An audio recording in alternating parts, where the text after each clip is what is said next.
Hello, good day. Welcome sa lecture natin in polymers. So, after na naging discussion natin in crystals and metals, so next is the polymers. Actually, polymers is the medyo katuloy siya ng crystals kasi they have the same computation pagdating sa density.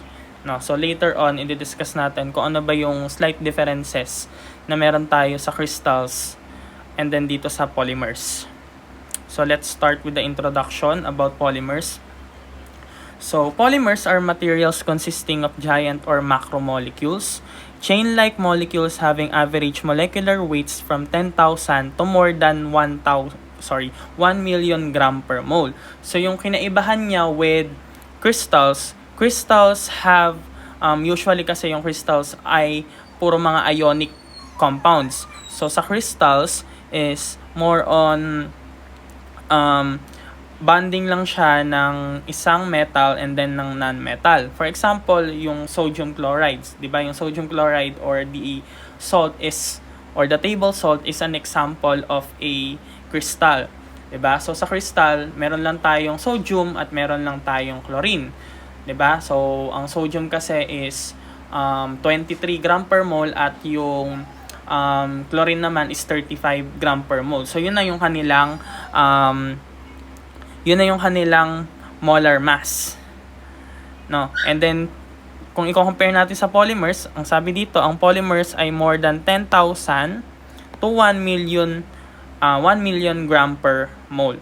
So kadalasan ang polymers ay mga organic materials at yung mga crystals naman ay kadalasan sila ay yung mga tinatawag natin na inorganic materials. No.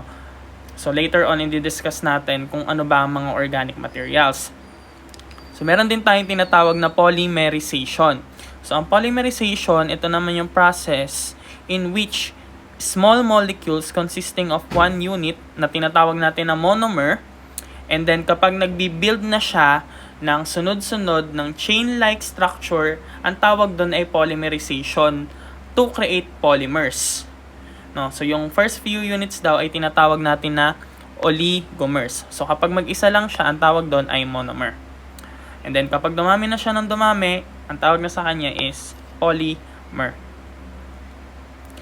So let's talk about the hydrocarbon molecules, no. So hydrocarbon molecules are organic materials.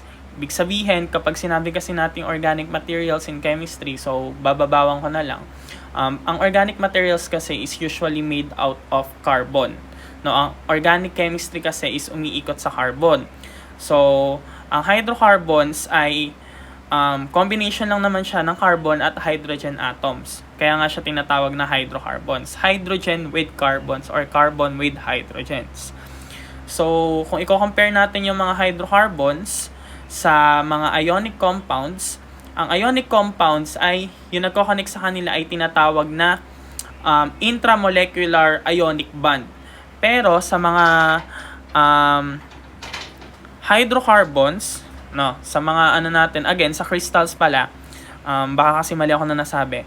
Ulitin ko, sa crystals, sila ay ionic, kadalasan ionic bond yung meron sila. No, sa mga crystals kasi sila ay mga ionic compounds. And then for hydrocarbon molecules, sila ay covalent bonds yung meron sa kanila, no? Covalent kasi ang carbon at ang hydrogen ay both na non-metals. So this is an example of a hydrocarbon molecule. Yan. So kung makikita natin dito yung bonds between the carbon and hydrogen. Yung single bond, ang tawag natin dyan ay sigma bond. And then kapag nakita tayo ng double bond na ganyan, ang tawag dyan ay pi bonds. No? So, ang hydrocarbon daw, meron daw tayong two types. Meron tayong tinatawag na unsaturated hydrocarbons and then saturated hydrocarbons. When we say unsaturated hydrocarbons, no. So, mga hydrocarbons yan, maraming carbon-hydrogen. Kunyari, mahaba siyang ganyan. Puro carbon. Tapos, puro hydrogen dyan. Hindi ko na lang isusulat yung hydrogen. No. Kapag nakakita ka daw ng isang double bond dyan or triple bond, ang tawag na sa kanya ay unsaturated hydrocarbons.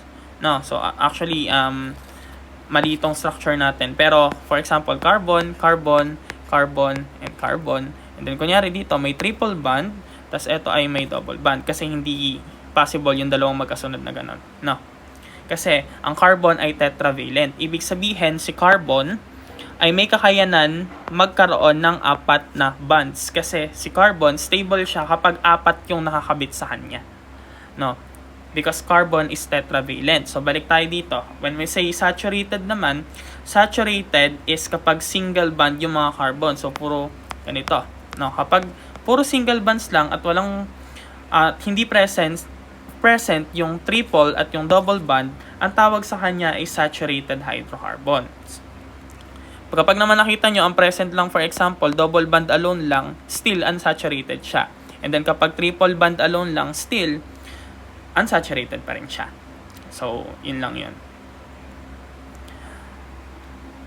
So, these are the most common examples of hydrocarbons. No? So, etong mga to ay puro mga unsaturated hydrocarbon. So, for example, ang most common natin ay yung tinatawag natin na methane. Ibig sabihin, ang methane kasi meron lang tayong isang carbon at meron tayong 4 na hydrogen. Diba? Again, ang carbon, mas stable siya kapag 4 yung kabanding niya. And then kapag dumadami na yung carbon, for example, for ethane, meron tayong 2 carbon. Yan, ang pangalan niya ay ethane. And then kapag 3, propane, kapag 4, butane, pag 5, pentane, pag 6, hexane, pag 7, heptane, pag 8, octane, kapag 9, nonane, kapag 10, decane. So, ganun siya. And then, hindi naman na natin papangalanan yung mga yan, no? Kasi more on organic approach na siya. So, kailangan lang natin ng fundamentals. So, hindi na natin yun i-discuss. Ang kailangan lang natin i-discuss dito is yung kanilang properties, such as yung boiling point. Kung makikita nyo yung boiling point, at kung mapapansin nyo, the more carbon na present, mas mataas yung kanyang boiling point. For example, for methane, di ba meron lang tayong isang carbon. So, yung boiling point niya is negative 164 degrees Celsius. And then, kapag ethane, negative 88.6. So, ibig sabihin, tumataas yung boiling point niya kapag dumadami yung present na carbon.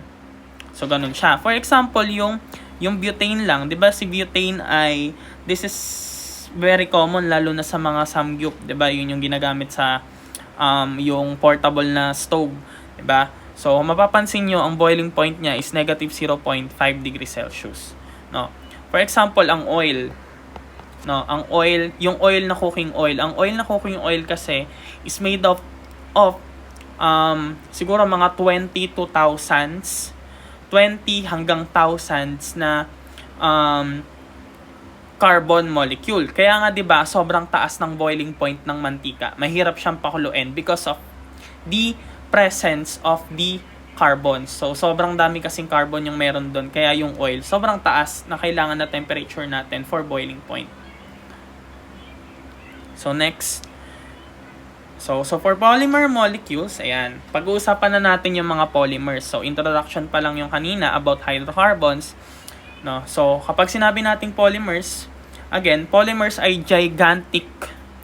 No? Gigantic sila in comparison to hydrocarbons. Diba? Kapag kasi hydrocarbons alone lang, carbon, hydrogen lang yung katulad ng mga methane, ethane. Pero kapag sinabi nating polymer na siya, ibig sabihin, sobrang daming carbon molecules yung meron tayo. And then, kapag naging polymer na siya, ang tawag na sa kanya ay macromolecules. No. So sa biology kasi meron tayong 4 macromolecules, 'di ba? Yung carbohydrates, proteins, lipids, and yung nucleic acid. So those are polymeric compounds din. Ibig sabihin, may kakayanan silang mag-form ng polymers. No. So yung polymers daw, these long molecules are composed of structural entities called repeat units. Ang repeat unit ay etong may yellow part na to. So, yung black na yan or yung portion na yan ay tinatawag natin na repeat unit. No. So, hindi ko na ulit i-discuss kung ano yung monomer kasi monomer is just the single. Yun lang yung single na kapag dumami na yung monomer, polymer na siya. No. So, hindi ko na i-discuss tong part na to. Kasi babasahin nyo na lang siya. No. kung saan lang naman galing yung word na polymer, no? Kasi ibig sabihin ng mer ay many. So, polymer molecules can be classified as organic and inorganic polymers, no? So, meron daw tayong two types. Meron tayong organic and inorganic polymers. Kapag sinabi nating inorganic polymers, minsan present pa rin naman yung carbon dito. But, meron ng presence ng ibang klaseng element from the periodic table bukod sa carbon at hydrogen. No, and then yung iba pa nating mga non-metals na common such as yung oxygen and nitrogen. So yung mga inorganic polymers, ang mga example natin nito ay yung cement, yung glass, sand, and then yung mga clays. So those are examples of inorganic polymers. When we say organic polymers naman, ito naman yun, meron tayong two types. It can be synthetic or natural. When we say When we say natural polymers, ito yung mga meron tayo sa katawan natin and meron sa mga living things such as yung mga yung polysaccharides are carbohydrates, and then yung proteins, yung DNA which is the nucleic acids, and then yung mga polyisoprene rubber, no, yung mga natural polymer yung nakukuha sa mga rubber tree. And then when we say synthetic polymers naman, ito yung ginagawa ng mga tao, no. For example, yung adhesives, those are polymers. And then yung mga fibers, yan, yung mga fiber na gawa sa plastic, 'di ba? So yung mga iba kasi nating clothes ay yung mga gawa sila sa plastic pero sobrang ninipis na plastic kaya nagmumukha siyang cotton, yung mga ganon. And then yung mga coatings, no. So yung mga coatings, yung mga paint, no, yung mga yan, mga polymer din yan. And then of course the rubbers, no. Bukod dun sa may rubber tree meron din kasi tayo mga synthetic na rubbers. So, ano ba ang chemistry ng polymer molecules? So, hydrocarbon, ethylene, no? So, ito yung pag-usapan natin, yung tinatawag natin na ethylene or yung C2H4. Tandaan nyo na ang structure ng ethylene ay carbon, may double bond. Ayan, may double bond tayo dito. And then, meron tayong hydrogen sa taas, hydrogen sa taas, hydrogen sa taas, at hydrogen sa baba, no?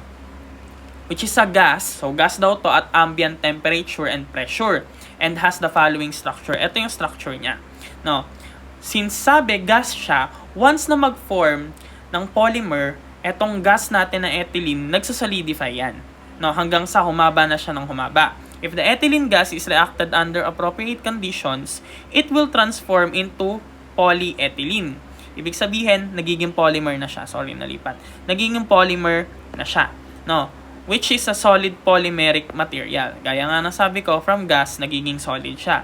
So, this process begins when an active center is formed by the reaction between an initiator, which is the R, and then the ethylene monomer. So, mag-start tayo with the R, magre-react siya. So, mangyayari dyan, ito ay magkakaroon ng bonding dito at ito ay lalabas doon to form yung tinatawag natin na radical dito. And then, yung radical na yan, siya yung nagko-cause ng polymerization. So, may dadating na susunod na ethylene molecule and then hanggang sa magdugtong-dugtong na siya to form the polyethylene. So, dito sa next slide natin, mas nakikita siya. Katulad dito. Yan. Yan ay magre-react dito, tapos ito ay mapupunta dito, yung dot ay mapupunta dyan, and then so on and so on and so forth. Hanggang sa humaba na siya. No? So, yung final result daw, after the addition of many ethylene monomer units is the polyethylene molecule na.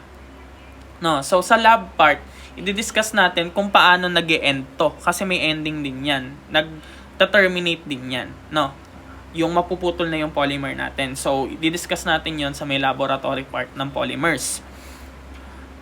So, ang polyethylene molecule daw is represented as N indicates the number of times it repeats. Ibig sabihin, isusulat lang natin yung mismong repeat unit natin. For example, ito yung repeat unit natin. At kung mapapansin nyo, nawawala yung double bond, di ba?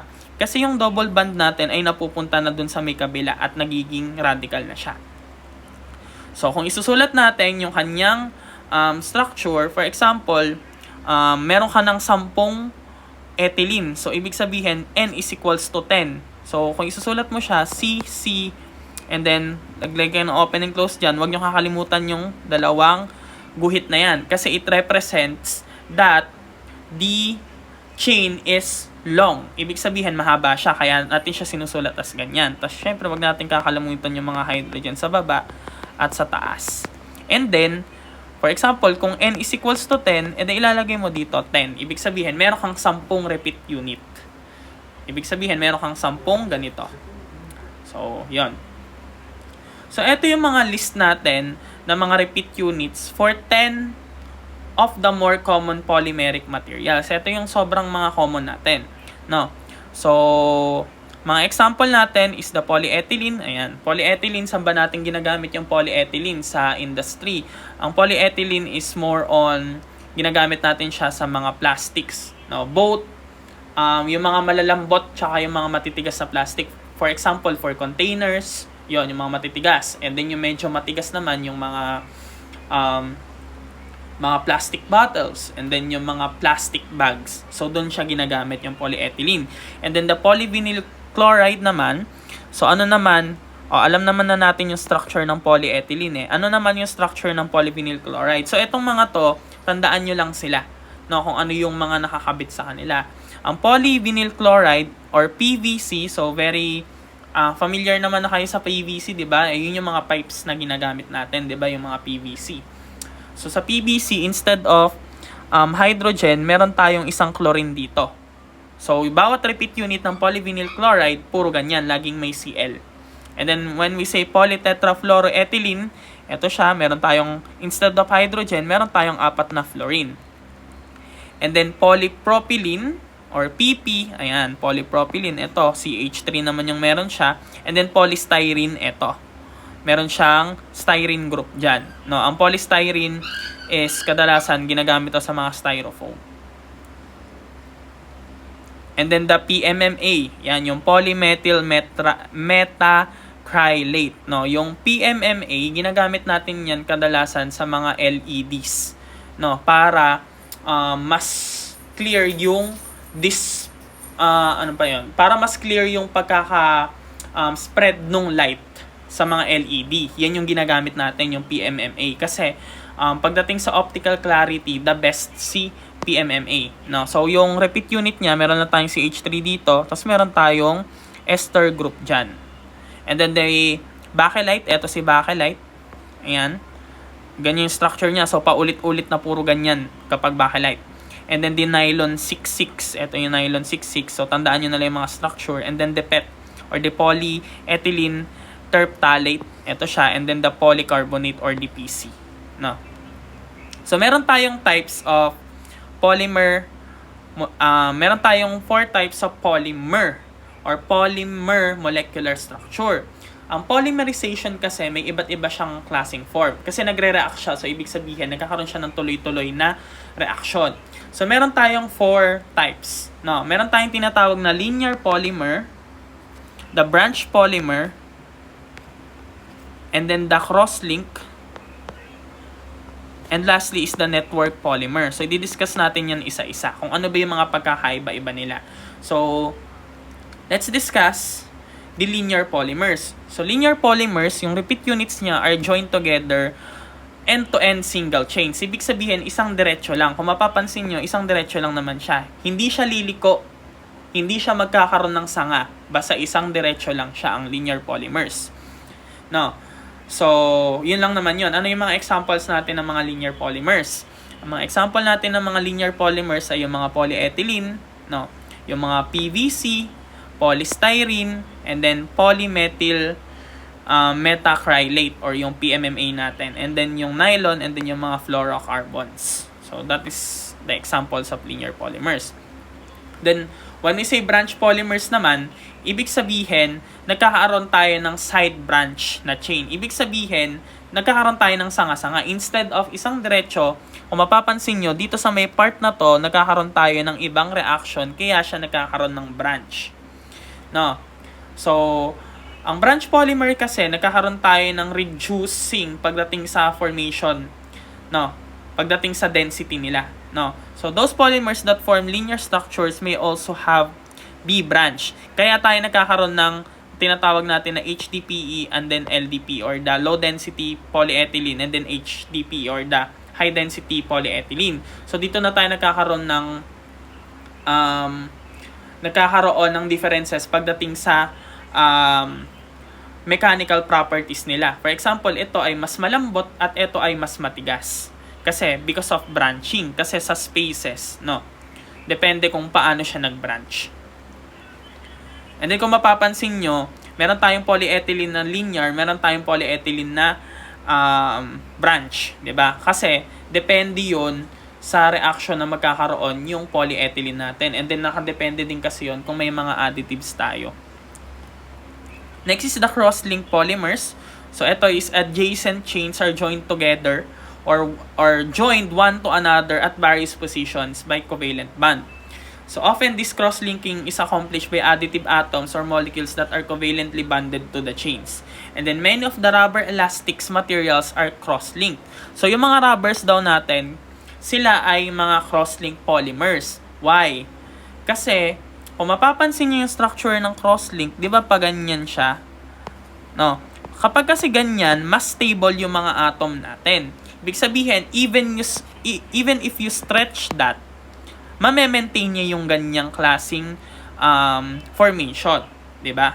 Kasi fixed yung formation niya. Kaya nga yung mga rubber ganon. Kaya i-stretch mo yan, babalik yan sa dati. Kasi well organized yung mga repeat units natin or yung mga polymeric material natin. No, so ano ba yung mga example ng mga cross-link polymers? Yung mga polyester fiberglass, no? Yung mga ginagamit sa mga building, kaya hindi sila madaling mabasag. Unlike sa mga salamin talaga na gawa sa sand. Yung kunyari, mabato mo lang, mababasag na siya. No. So yung mga fiberglass na yan, yung mga ginagamit sa mga building, sa mga elevators na see-through, yung mga ganon, sa mga skyscraper, sa mga tulay na yung mga bridge na transparent. So doon siya ginagamit. No, yung ano pa yung mga examples natin, ginagamit din siya as coating. Kung mapapansin niyo, 'di ba, yung mga pintura natin, medyo stretchable siya. And then syempre yung mga adhesives, kasi ang adhesives, for example, yung Vulcasil, 'di ba, nabibilot siya, yung mga ganon. And then yung mga vulcanized rubber, and then yung mga epoxy resins and many more. So marami siyang example. Next is the network polymers. So ang network polymers are multifunctional monomers forming 3 or more active covalent bonds, no, in 3-dimensional networks. So yung mga network polymers are more well-structured compared kay crosslink, no. So kapag si crosslink ay medyo tumaas na ng antas, ang tawag na sa kanya is network polymer. So sila ay may very distinct mechanical and thermal properties, as in sobrang titibay nila, no. So ano yung mga examples natin? Yung mga epoxies din, yung mga high class na mga epoxies, mga polyurethanes din, yung mga phenol formaldehyde, no. Yan yung mga network polymers. So let's talk about the molecular configuration of polymers. So ito, hindi ko na masyadong lalaliman yung mga definitions, no. Kapag sinabi nating stereoisomerism, it denotes that the situation in which atoms are linked together in the same order. Ibig sabihin, same order yung pagkakasunod-sunod ng mga atoms natin or ng mga molecules, but different in spatial arrangement. Ibig sabihin, kung titingnan nyo siya in a 3D way, iba yung itsura niya, no. Pero kung same sila, for example, ng formula, pero kapag yung mismong structure nila ay naiiba na, no. So meron tayong 3 types niyan. First is the isotactic configuration.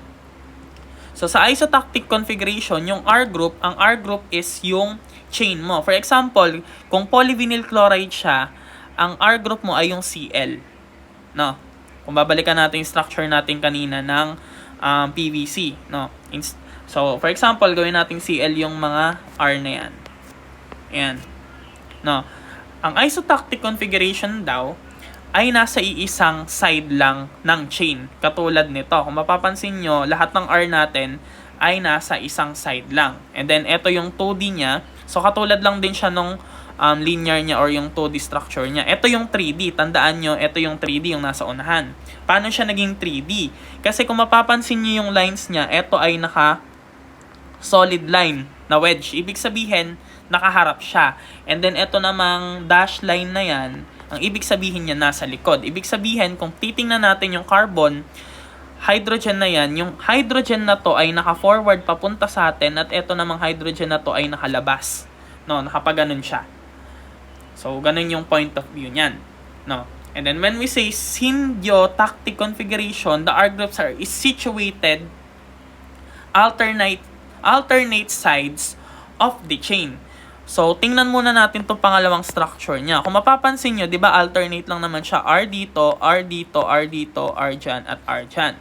Pero kung titingnan natin yung 3D structure niya, itong nasa unahan, no, yun yung 3D structure niya, nasa isang same side lang naman yung mga R, di ba? Pero hindi yan isotactic.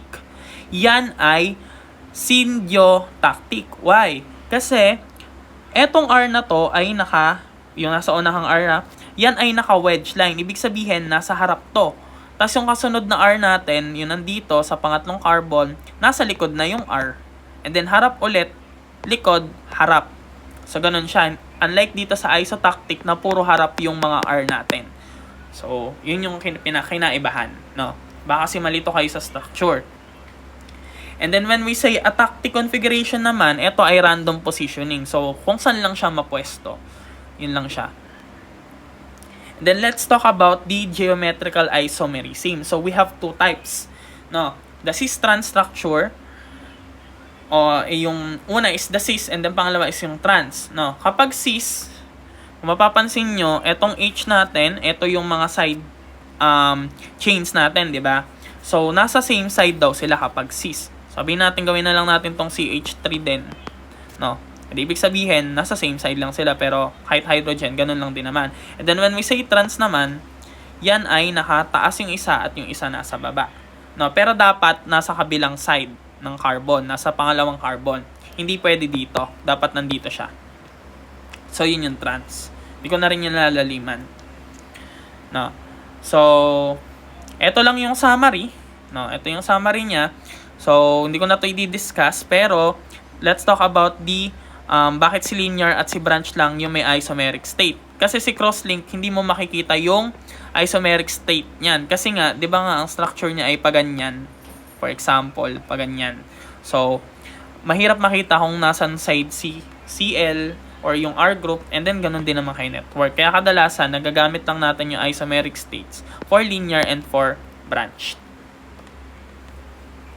The next is, let's talk about the thermoplastics and the thermosetting polymers. So, we have two types pagdating sa temperature differences ng mga polymers. When we say thermoplastics, it is softened when heated and eventually liquefy, and harden when cooled. Ibig sabihin, kapag siya ay nainitan, siya ay magliliquefy or malulusaw, yung mga thermoplastics. And then kapag naman siya ay lumamig na, mag-harden siya. Ibig sabihin, totally reversible yung process kapag thermoplastics. So, most linear polymers daw, yung mga polyethylene, polystyrene, yung mga PET, tsaka yung mga PVC is kapag they have some branch structures with flexible chains, sila ay thermoplastics. Nalipat. And then when we say thermosettings naman, ito naman ay yung mga network polymers. So, they become permanently hard during their formation and do not soften upon heating. So, thermoset polymers are generally harder and stronger and have better dimensional stability. Kasi nga, di ba, network polymers sila. So, mas mataas yung antas nila compared dun sa mga linear at sa mga branch. No? And then, yung mga most of the cross-link and network polymers, which include yung mga vulcanized rubbers, epoxies, phenolics, and some polyester resins, ay yung mga thermosetting na mga material. Ano naman kapag sinabi natin copolymer? So, when all repeating units along the chain ay same type daw, ang tawag daw doon ay homopolymer. Kapag same type. Kunyari, kung ang repeating unit natin ay polyethylene, buong chain ay puro polyethylene lang. And then when we say copolymers naman, meron daw tayong 2 or more different repeat units. For example, meron tayong PVC at saka meron tayong yung polyethylene o de meron tayong PE. Kunyari itong orange ay PE, tas itong blue ay polyvinyl chloride or PVC. So, ibig sabihin, yun. Yan ay example ng copolymer. When we say meron din tayong types of copolymer. When we say random copolymer, two different units are randomly dispersed. For example, orange ay PE, 'di ba? Yan PE natin. And then yung blue ay yung PVC. Sorry, nalipat. No. So random siya. For example, PE, PVC, PE, PE, PVC, PE, PVC, PVC, PVC. So ganun siya. And then when we say alternating copolymer, yung mga repeat units natin ay alternate. For example, PE, PBC, PE, PBC, PE, PBC, and so on. Yun yung mga alternating copolymer. Next is the block copolymer. So ito naman ay bloke-bloke. For example, ang unang block ay meron kang 5 PE, tapos susunod 5 PBC, PE ulit, tapos PBC, so ganon. And then when we say graph copolymer naman, homopolymer side branches of one type may be grafted to homopolymer main chains. So, etong homopolymer natin, isang chain lang yan. For example, yan ay PC, di ba? Ay PVC pala kasi blue. And then, yung orange natin ay naging PE na, di ba? Yung polyethylene na. So, yun yun. No? So, ganyan yung graph copolymer. Next is the polymer crystallinity, 'di ba? So hindi lang naman crystals ang literal na nagiging crystals. Also the polymer. So the packing molecular change to produce the ordered atomic ray, no, yung mga polymers. So meron daw tayong factors na nagde-determine ng crystallinity ng isang polymer. First is the size of the R groups or the side groups. No, kasi nakadepende yan kung magpo-polymerize sila. Or magki-crystallize pala, sorry. Rather, no. Again, nakadepende sa size kung magki-crystallize yung isang polymer. No, so nakadepende yan sa mga side groups natin. And then, of course, the extent of chain branching, kung gaano ba kahaba lang yung kaya niya. And then, the tacticity. And then, kung tactile ba yon. And then, next is the complexity of the repeat unit. Kung masyado bang complex, no. Minsan kasi kapag super complex, nahihirapan na mag-crystallize. And then the degree of the secondary bonding between the parallel chain segment. So, yung bonding ay tinitingnan din natin. So, yan lang naman yung mga factors na nakaka-apekto sa crystallinity ng isang polymer. And then, meron tayong tinatawag na degree of crystallinity or the percent crystallinity. So, meron tayong formula for percent crystallinity. So, percent crystallinity is equals to PC multiplied by the difference of PS minus PA divided by the PS multiplied by the difference of PC minus PA times 100, where PS is the density of the specimen in percent crystallinity. Usually, si PS yung hahanapin muna natin. No, and then the PA is the density of the totally amorphous polymer, and then the PC is the perfect crystalline polymer naman.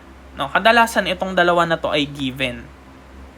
No, kadalasan given na sila. So, kadalasan kapag naka-encounter tayo ng problem dito, hanapin muna natin si PS bago natin ma-compute yung percent crystallinity.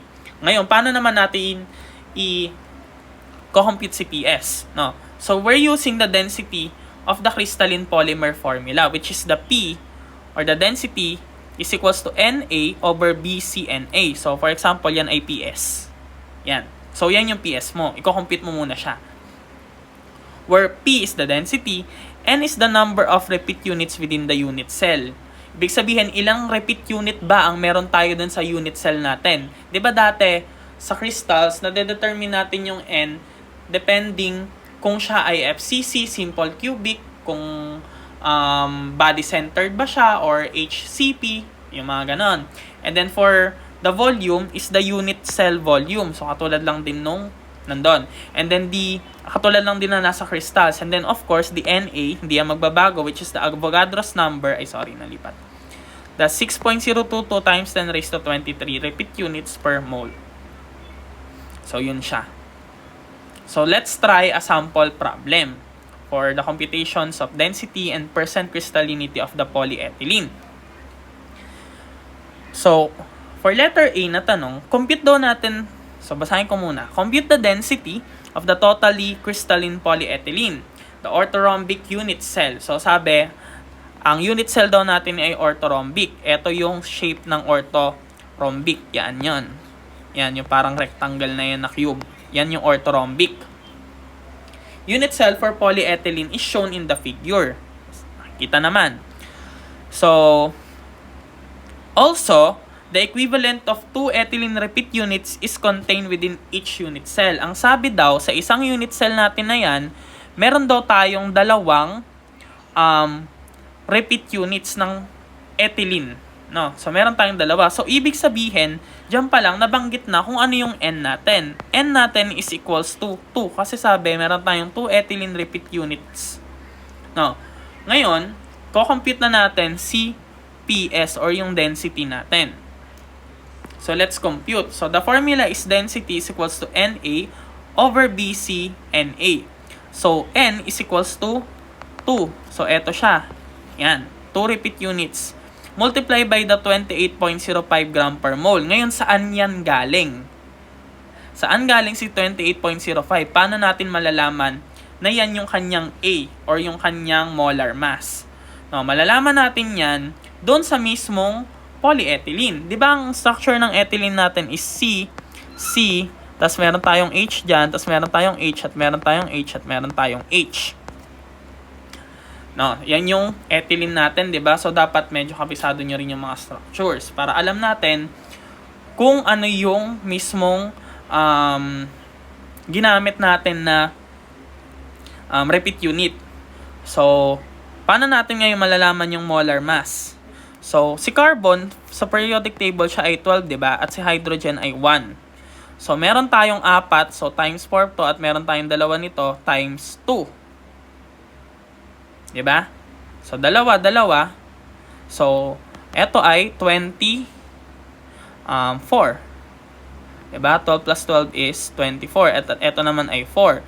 And then, kapag kinuha mo yung, yung sum niya, we have 28. Eto yon yung 28.05 gram per mole. So, yan yung repeat unit kasi natin. No? Kasi, according to our formula, balikan natin dito, hindi ko yata na-discuss, A is the repeat unit molecular weight. No? So, wala tayong pakialam kahit ilan silang repeat unit within the unit cell. Ang pinag-uusapan lang natin is yung mismong molecular weight lang or molar mass lang ni repeat unit itself. So, hindi natin siya ita-time sa 2 kaya hindi siya magiging 56. No, hindi siya magiging ganon. 28 lang siya kaya 28 yung nilagay natin dito. Divided by 9.33 times 10 raised to negative 23 cm cube. No, per unit cell. So, ngayon, saan galing to? Paano naging cm? At saan galing si 9.33 times 10 raised to negative 23? Wala naman tayong binigay na volume, di ba? Sa mismong natin, sa mismong problem natin. Ngayon, saan manggagaling yung volume? No, di ba? Dito sa may figure natin, binigay naman tong length nitong base and then etong kabila. Yan. And then, etong height niya. Binigay naman, di ba? So, i-multiply lang naman natin yung tatlo na yan, di ba? Kasi, V is equals to A. Sorry, nalilipat. A cube, di ba? So, yan. Kasi, ito A natin to. Ito yung lattice parameter natin. Meron tayong 0.741, and then 0.494, and then 0.256. Di ba? So, kinonvert lang natin siya into cm kasi ang density, ang unit niya ay gram per cm cube. Yun yung common. So, kailangan kapag nanometer, i-convert natin siya into cm cube. And kapag minultiply natin yan, kinonvert natin siya into centimeter and then minultiply natin, we'll get 9.33 times 10 raised to 23. And then, multiply by 6.022 or 023. So, it doesn't bear naman pagdating doon, no? So, upon computation, na makuha natin is 0.998 gram per cm cube. So, kuha na natin si letter A. Now, for letter B, using the answer from the part A daw, which is yung PS mo, nakuha mo na si PS, which is 0.998. Now, calculate daw natin yung percent crystallinity of the branch polyethylene that has a density of 0.925 gram per cm cube. And then yung density daw ng totally amorphous part is 0.870. According to the problem, hindi naman sinabi kung ano yung P C natin or sa may crystalline, ang binigay lang ay yung PA, which is the totally amorphous 0.87T. Pero we'll assume na yung 0.925 yung ating PC. So upon computation, ang makukuha natin is 46.4%. So plug in lang naman yung values dyan. So that's all.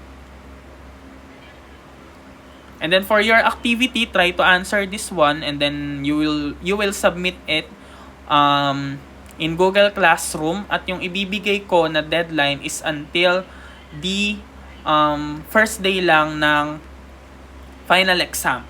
So that's the deadline. So if ever you have questions, feel free to comment sa Google Classroom if ever you have questions, or mag-reach out kayo. So that's all. Thank you.